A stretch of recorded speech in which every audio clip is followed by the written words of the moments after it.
Welcome to Let Us Farm. My name is Emily Noel Oge of Let Us Farm. So today we are going to be discussing a topic that every catfish farmer wants to know. And what we're talking about today on this topic is how to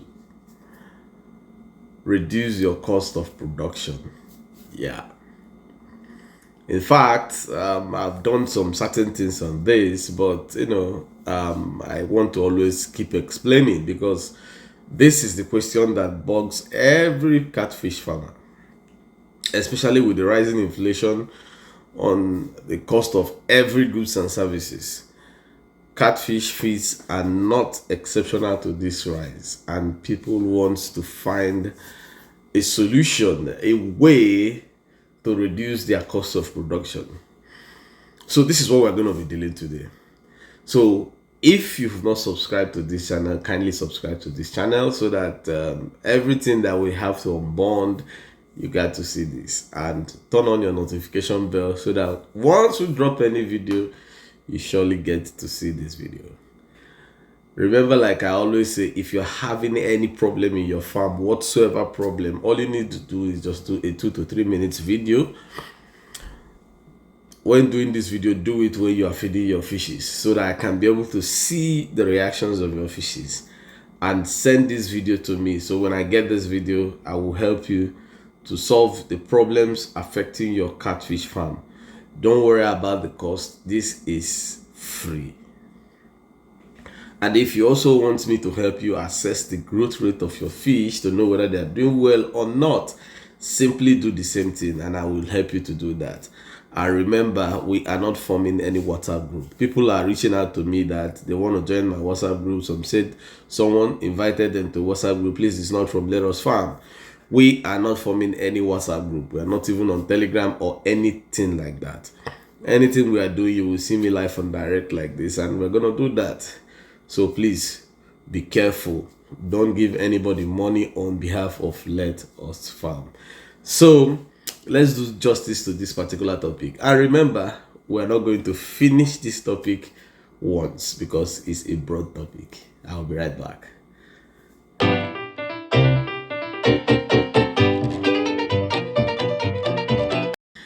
Yeah, welcome back. So, like I said,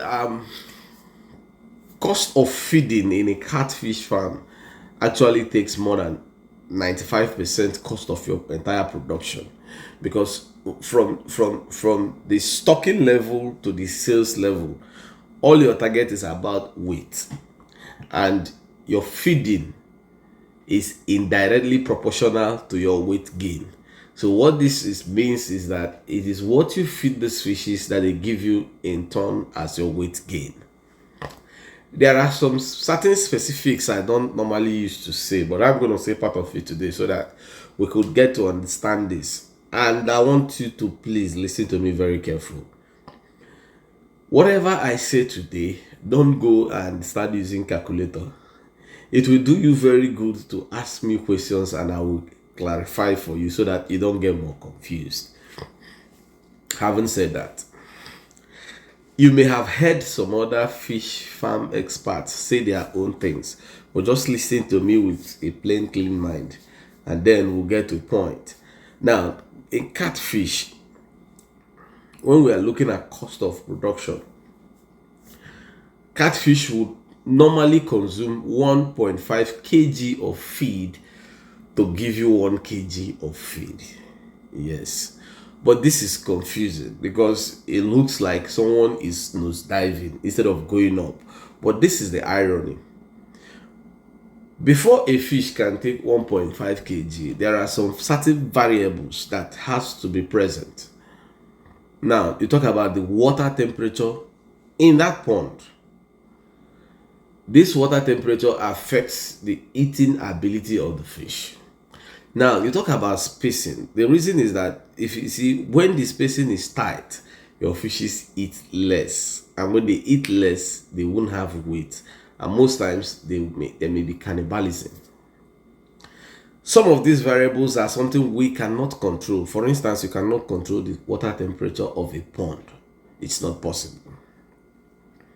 But then again, there are some certain situations that the water temperature of the fish will make them eat less and still have weight. This is where things get more complicated. That's why I say it's variables. Now, for you to achieve your desired target, I always don't like people to budget on 1 kg to 1 kg. When you do that, you make mistakes.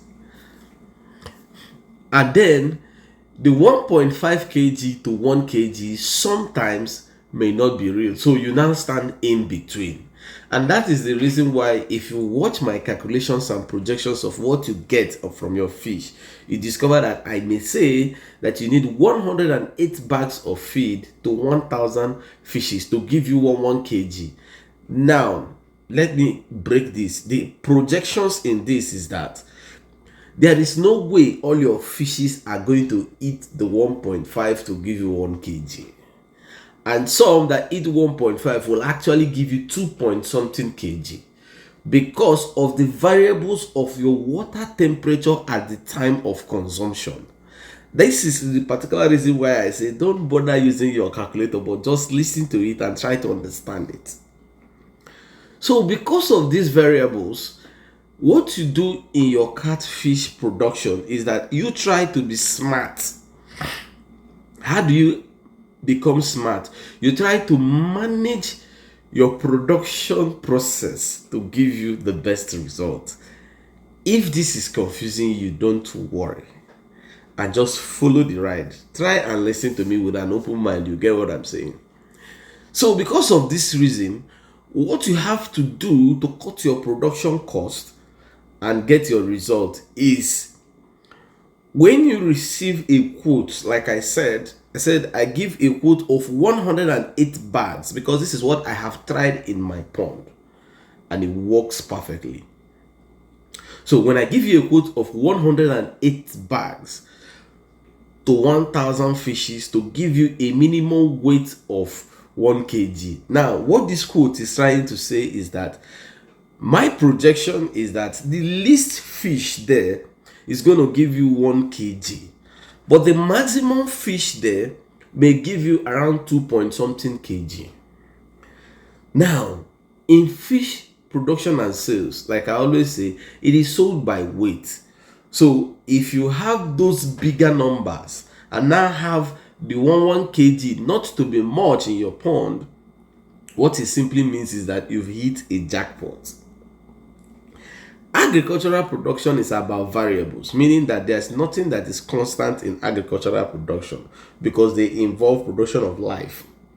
And in life management, it's about variables. You are not too sure of what will happen next.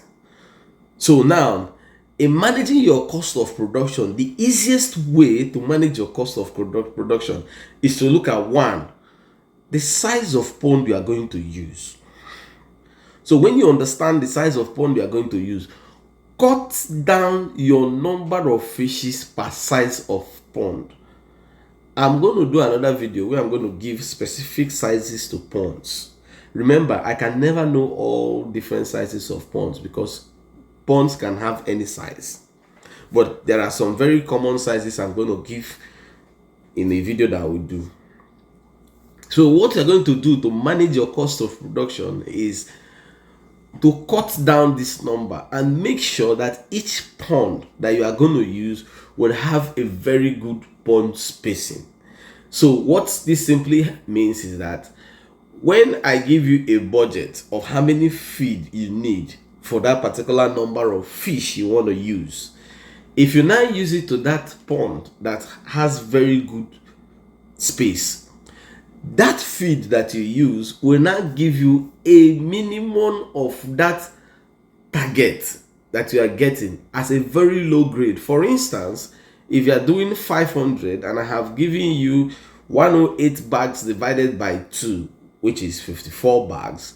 Now, if you use 54 bags on 500, the projection is that these 54 bags you use now will now give you a less than 10% of 1 kg per size of fish. So you now have others above and you make so much money. Listen to this very careful so that we don't make mistakes. Don't, because you want to cut your production cost on feed, go to sinking feed. I will explain. Sinking feed should have been the best, but because of the constant rising cost of production, your ingredients used in doing your sinking feed is very high. So what farmers do is that they go for substitutes, and the substitutes are garbage. This substitute has no nutritional content. What your fish is eating is the nutritional content in the feed, and not the feed, the size of the feed. This is what people don't understand. It's the nutritional value of the feed that matters and not the feed. So if you cut down where you're supposed to use protein, you now use raw, you can't make results.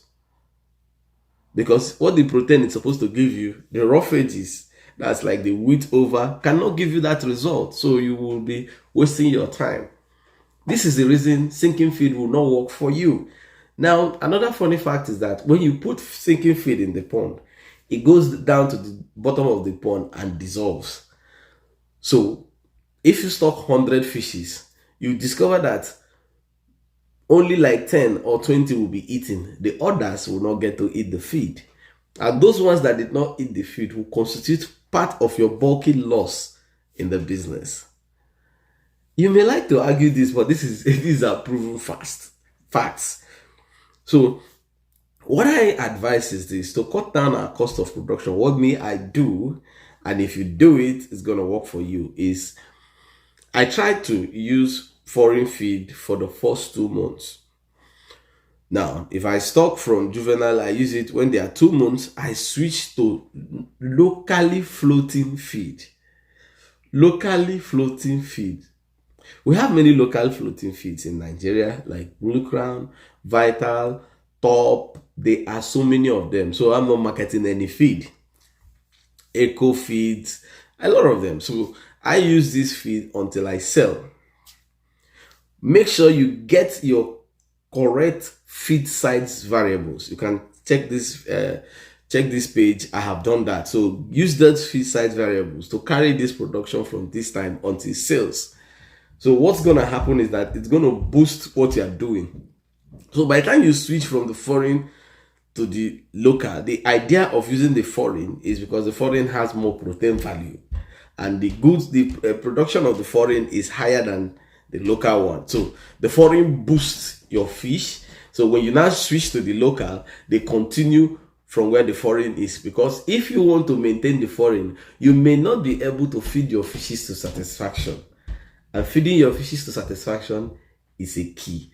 So for the fact that you don't want to drop the satisfaction of your fishes, you change to local. So that drops the cost of the production on the feed.